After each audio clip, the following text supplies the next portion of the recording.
Hello and welcome back. This is Chris with Marksman Shooting Sports in Westfield, Indiana, and you are watching Marksman TV. Offer free shipping with all firearm purchases. Today we will be taking a look at the brand new Gen 5 Glock 19 in comparison mainly with the Gen 4 Glock 19. Now I do have a Gen 3 Glock 19 as well as a Gen 2 Glock 22. Which I will use to illustrate some points, but this is fundamentally going to be a comparison between these two pistols. This is a tabletop review and comparison, so we'll start off with an unboxing, move through a point-by-point comparison. Stay tuned, that's coming up right now.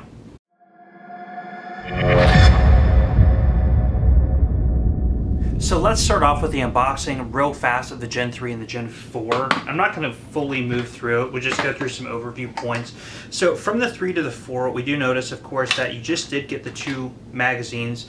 And then in the Gen 4, you had the additional magazines. You had a total of 3, so 2 here, 1 in the firearm. Gen 3 has 1 here and 1 in the firearm. And then the interchangeable back straps, those were really only the additional add-ons. Now when I move the Gen 3 out of the way, I'll move the Gen 4 over and then slide in the Gen 5. So here we go with the Gen 5, exact same Glock box. I'll go ahead and open it up. And then on the inside, again, we'll see pretty much identically the same thing. So you do have the 1 magazine inserted plus 2 additional mags here. You do have the speed loader, which comes with both gun safety lock, cleaning rod, cleaning brush, interchangeable back straps, and then the informational packet down here. Now, we will talk a little bit, I'll go ahead and start and do this now. So, kind of the one bit of information is the magazines are a little bit different. So, here on the Gen 5, you do see a orange follower.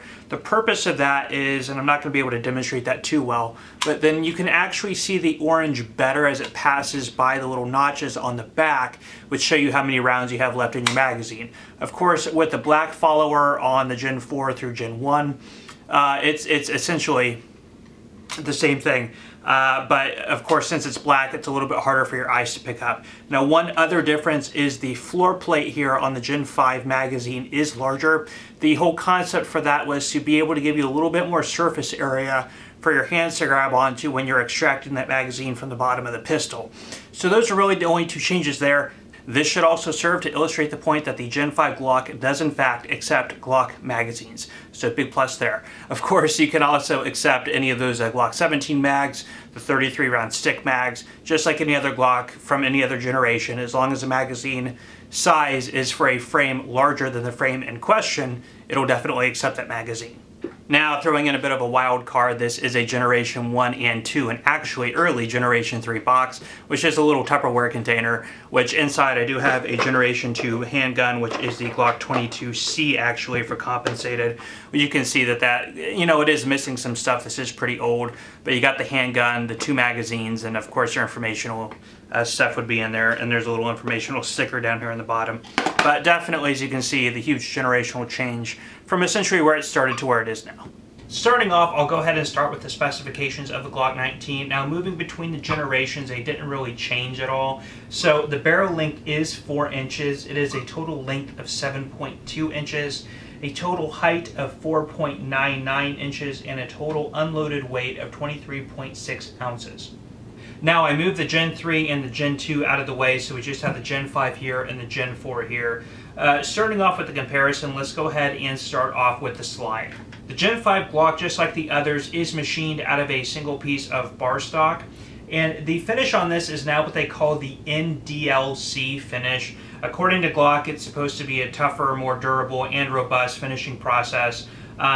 I'm not too sure. Now, Glock didn't really have any literature on what the finish actually is. From my limited research, I found that it is a type of ion bond process, which is a little different than what they used to use, which is the gas nitride. Now, the gas nitride is what they used on the Gen 4 and the Gen 3.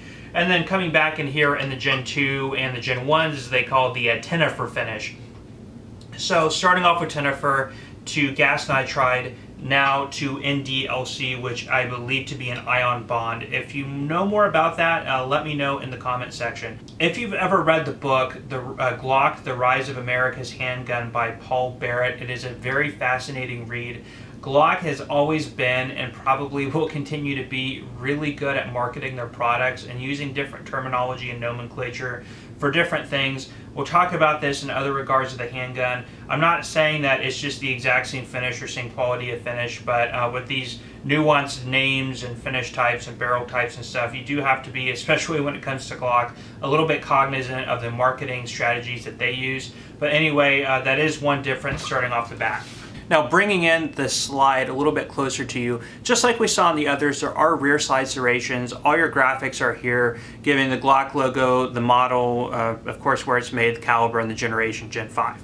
Now, they just started putting the generation designations on the Gen 4s, so you will see that on a Gen 4 and a Gen 5. You will not see that on the 3, the 2, or the 1.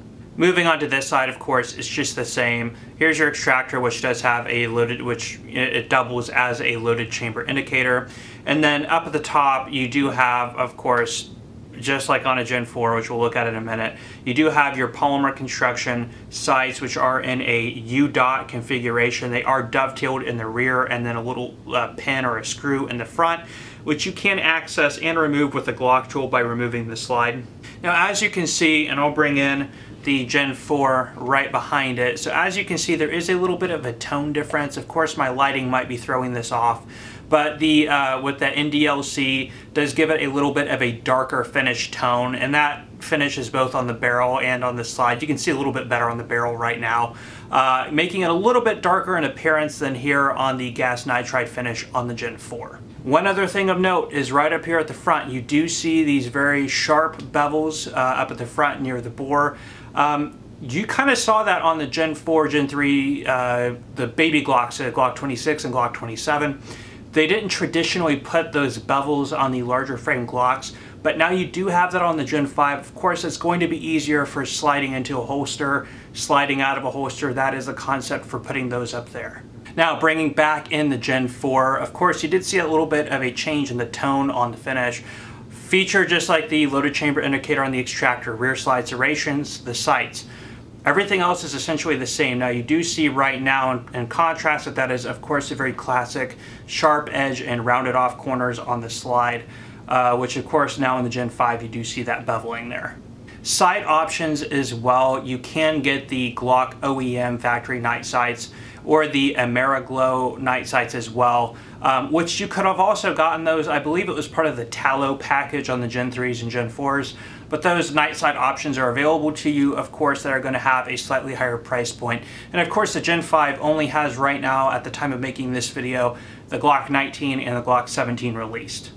Now, bringing in the trigger, this is going to be very consistent for you if you've owned other Glocks in the past. It is still polymer in construction, and it does have that Glock safe action trigger with a little trigger safety there, which doubles as a firing pin block. Of course, if you drop the handgun or do anything other than pull the trigger, it theoretically cannot fire.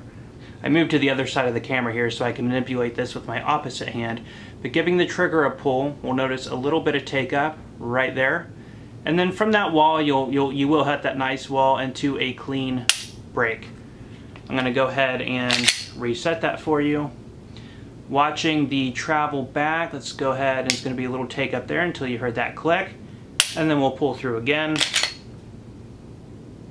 Reset there into a break. Just to illustrate the point, here is the Gen 4 Glock back in front of you. So again, polymer construction does have that safe action trigger, that little trigger safety there.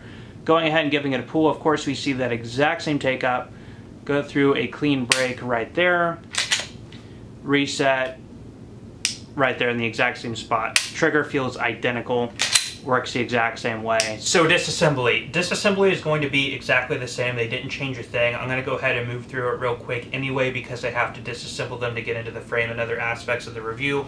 So the Gen 4, by removing the magazine, we'll check that we are clear. Pull the striker, pull back on the slide, and then down on these two corresponding tabs here and here on either side of the frame. While holding the tabs down, I'll go ahead and release the slide. And there is our frame. Now under here is a double guide rod and recoil spring, which I will remove, the barrel, and then of course the slide. Moving over here, removing the magazine, checking that we're clear. I'll drop the striker, go through the exact same process. Frame, again, double guide rod and recoil spring, exact same as in the Gen 4.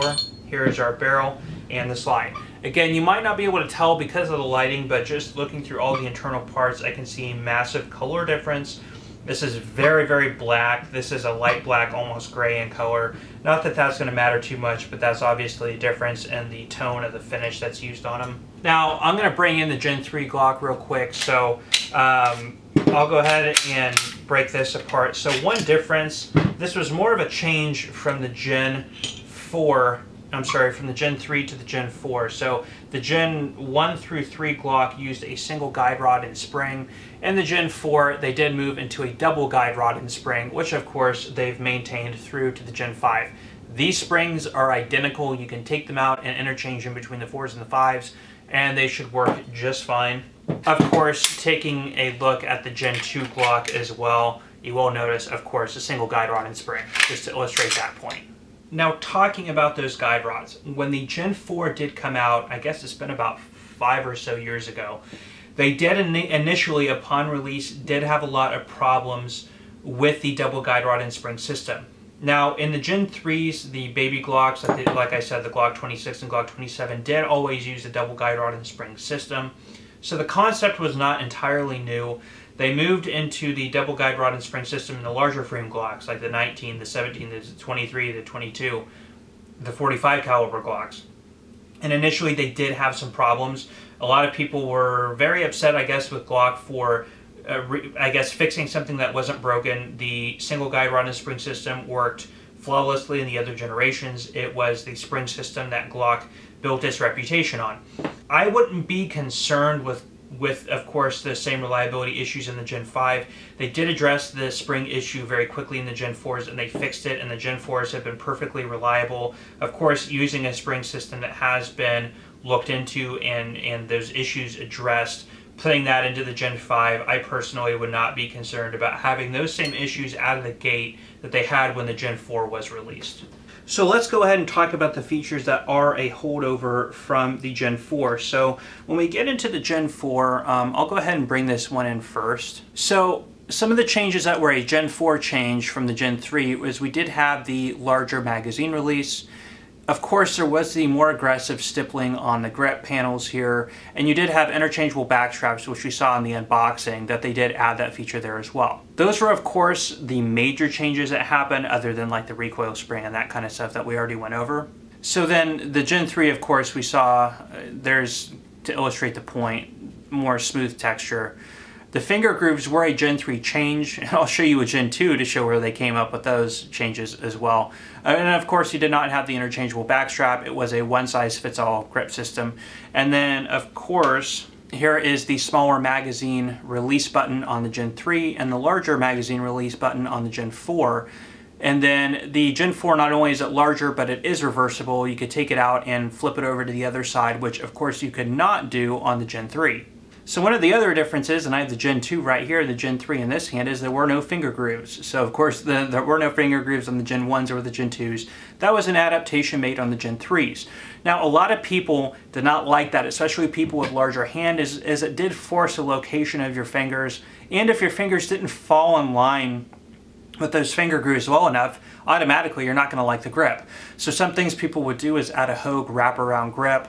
Of course, also if you have large fingers, you have this cutout in the bottom of the trigger guard, which doesn't leave you a whole lot of space in here if your finger doesn't fit well. Fortunately enough for me, I do have somewhat small hands, so the Gen 3 Glock fit actually always felt very good to me. And I also like less aggressive texturing, so I actually still prefer the Gen 3 over the Gen 4. But with those points in mind, I will go ahead and bring in the Gen 5 frame. So with the Gen 5, of course, you still keep that aggressive texturing that we saw on the Gen 4. But here, just like on the Gen 1 and Gen 2, there are no longer those finger grooves. So if you hated those finger grooves on the Gen 3s and 4s, keep in mind that is now something that has changed. And of course, it's flat. Now, we do see the holdover from the Gen 4 on the large magazine release, which is reversible, so you can flip it over to the other side. Also, the holdover from the Gen 4 on the Gen 5 is that you do have those backstrap panels. Now, there is no panel, of course, installed. You do have a little tool which you can use to remove that little roll pin, slide over the new panel of the size that you want. It comes with 4 additional panels, 2 of which have elongated beaver tails, just like the Gen 4. and then you can slide that panel over, stick that roll pin back in, and you've altered the grip of your frame. Again, that was a Gen 4 design, which was not on the previous generations before it. Now, some of the things that the Gen 5 changed. So you do have this flared out bottom portion of the grip. They do that to kind of force your hand to be riding up a little bit higher on the grip itself. Also, that is for mag changes. So this is typically a feature you see on competition handguns. People usually will add, you see it on 1911s or anything else. Gives you a little bit of a larger magazine well area on the bottom to guide those magazines in for quicker magazine replacements. Also, like we saw on the new magazine, the floor plate is a little bit larger, which is great because when you go to remove that magazine, it gives you more to grip onto. So really good idea for quickly inserting and removing magazines.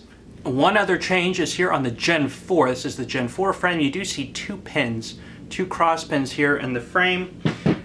Moving in the Gen 5, you only see one. So they did remove one of those pins. Why they did that, I don't know. Probably a little bit easier for complete field stripping and disassembly. Can't find a definitive answer for that, but I guess that's my best guess. It's just a little bit easier, simplifying an already simplistic design. One other note is they did make the slide stop release lever ambidextrous, so you do have access to that now from both hands. So that's a good feature as well. Now, one thing that is not on here, which we might see in the future for the first time, is the Gen 5 was really released for the modular handgun competition for the military, which of course the SIG P320 won out.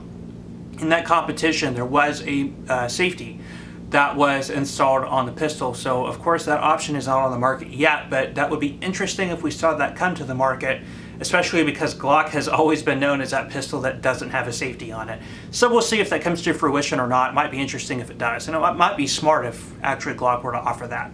There were a couple other changes on some of the internal parts that are not interchangeable between the 4 and the 5, such as, I believe, the slide stop lever itself and the ejector. I'm not 100% certain on that. If you know the actual parts, please list those down in the comment section for me.